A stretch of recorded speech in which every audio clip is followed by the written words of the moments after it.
Hey everybody, this is SWChris. I'm from SW City, and this is my Thursday evening vlog. Tonight I want to talk to you about a movie I went to see. It's called Kingsmen. It's been out for a while, so if you've already seen it, these are my thoughts. And I'll try to keep it as spoiler-free as possible for those of you who haven't, although I'm not sure why you would want to go see it, because I really didn't enjoy it. Okay, that may be too much of a stretch to say. I liked the first half, okay? So it had this kind of James Bond sort of meets Train Spotting meets Austin Powers sort of thing. And the villain in the piece, played by Samuel L. Jackson, had a hilarious accent, and I really enjoyed him. He was really fun to kind of watch on screen. He wasn't your typical sort of Bond villain, although he tried very hard to be. So he had this sort of interesting lisp that kind of was at odds with his persona, which is really cool. And then, of course, the reason I went to go see it, and I actually went to go see this with my girlfriend, I went to go see it because I was interested in seeing what Mark Hamill was doing. And he plays this professor type, and he's actually in the opening scene, and he really gets to shine in that first scene. And it was really enjoyable, really kind of cool to see him kind of tied up in a chair and they're just doing spit takes at what was happening elsewhere in the room that he was in, because there's all these agents fighting and they're doing cool acrobatic stuff and a lot of kind of double agent, secret agent sort of melodrama stuff in front of him, and it's just a hilarious scene. However, the second half is where things started going off the rails, and by off the rails I mean like way crazy, you know. It basically turned into kind of a snuff film.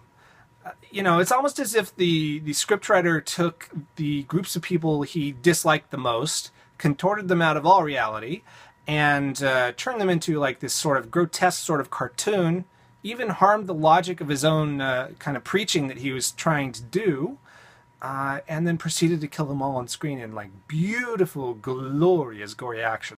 The acrobatics were cool, but what I found really disturbing was kind of the context that they were placed in. So it's not the gore that got to me. It was the way it was really treated and who it was targeting. In the film, there's this hate group, and they play a small part. They're really a kind of a MacGuffin device to get the plot from point B to point D.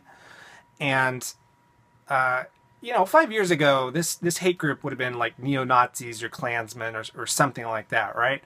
Well, this hate group is a bunch of well-dressed white people in a church-like building and lots of crosses everywhere. And, I hesitate to call them Christians because, what you see on screen is nothing of the sort. But everything else in the film seems to imply that that's who they're supposed to be.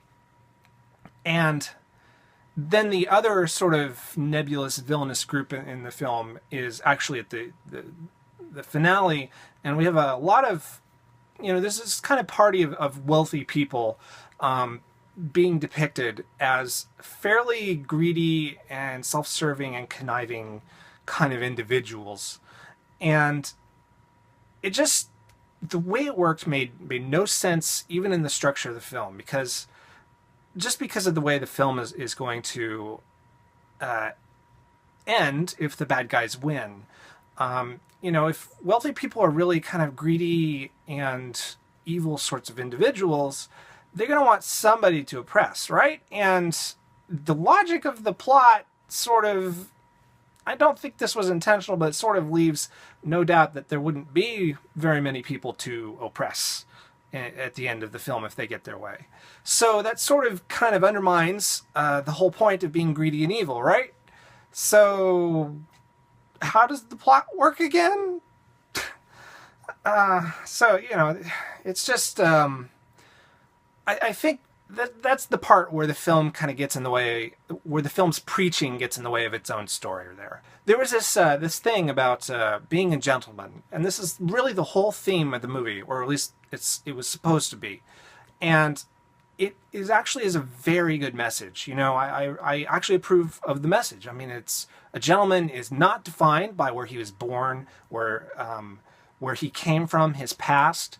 Rather, a gentleman is chivalrous. He places himself above the danger. I'm sorry, he places himself in danger. That's a bit different. And for the good of others. And he does that because he's unselfish. And the film just kind of craps all over it at the end because the main character does something fairly egregious while at the same time, you know, throughout the whole film, we were put under the impression that he was kind of interested in this this other individual, whereas she just kind of sits on the sidelines for the last climax of the film, which, you know, there's some sort of women's rights kinds of issues with that. I'm being vague here because I mean, there's lots of spoilers, but you know, I found it disturbing in more than one way. One, it kind of, you know, kind of uses a female character just to get the plot going at the very beginning, and then kind of casts her off to this role that really is unnecessary at the end. And then, you know, what does that say about the writer's view of women? Something to think about. If I were you, I wouldn't go see this film, even though it's marketed as kind of a cool thing. It really is kind of a stinker. All right, let's get to some questions. So, DeBleo DeBob asks, who was your biggest inspiration to start YouTube? So that was Generic B. I found this guy on the internet. He was doing Minecraft LPs, and I had heard of the game before, and I saw this guy. He sounded like he was an old guy, and he was really, I mean, it just seemed kind of like a weird concept to me, but I kept watching, and I slowly got reeled in like this, and I bought the game that Christmas. So it was totally Generic B's fault, and probably well into that sort of cycle, I ended up actually starting an LP mostly because of his influence. He also asks, for Building Zelda, there was a segment of a whole canyon that goes around Hyrule, and that episode was Carving Canyons, but that canyon surrounds Hyrule, so is there going to be more than one Carving Canyons episode? Because he feels that if there is, it'll get repetitive and boring. Well, I agree with you. Future videos on the canyon building, that will just be a small part of any future episode, because we've already seen it done. Next question, which building episode took you the longest to build? Well, it'd probably be the current one, because it's got a lot of game mechanics that I have to keep in mind as I create the tower. We have to figure out how to get an interior into it and make it sizable enough to where it actually can serve as a game field.